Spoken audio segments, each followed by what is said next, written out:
मूर्ख साधु और ठग। एक गांव में एक साधु बाबा निवास कर रहे थे। वे गरीबों की सहायता करने के लिए जाने जाते थे और उन्हें गांव वालों की सजग देखभाल की आवश्यकता थी। एक दिन एक धोखेबाज ठग गांव में पहुंचा। उसने साधु बाबा के धन को चुराने का प्लान बनाया। उसने एक युवक का रूप धारण करके साधु के पास पहुंचा और उससे शिष्य बनने का अनुरोध किया।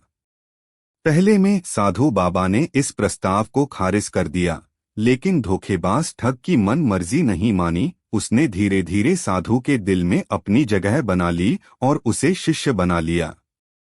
अब धोखेबाज ठग साधु के साथ रहने लगा और मंदिर की सेवा भी करने लगा। साधु बाबा को ठग की सेवा से खुशी मिली, लेकिन वह उस पर पूरा विश्वास नहीं कर पा रहे थे।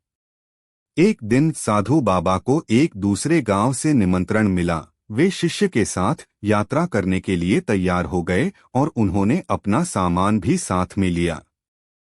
रास्ते में उन्हें एक नदी मिली। साधु बाबा ने नदी में स्नान करने का निश्चित किया और उन्होंने ठग से अपने सामान की देखभाल करने को कहा। ठग ने धोखा दिया और साधु के सामान को लूटकर भाग गया। साधु बाबा ने जब वापस आया तो उन्हें न तो उनका शिष्य मिला और न ही उनका सामान। साधु बाबा को इस विचार से बहुत दुख हुआ कि उन्होंने अपनी सावधानी बरती नहीं और उन्होंने ठग के जाल में फंस जाने की सजगता नहीं दिखाई। इस कहानी से हमें यह सीख मिलती है कि हमें लालच और धोखेबाजों की बातों पर विश्वास नहीं करना चाहिए। सावधान रहना और सच्चे संग्रहण में विश्वास करना आवश्यक है।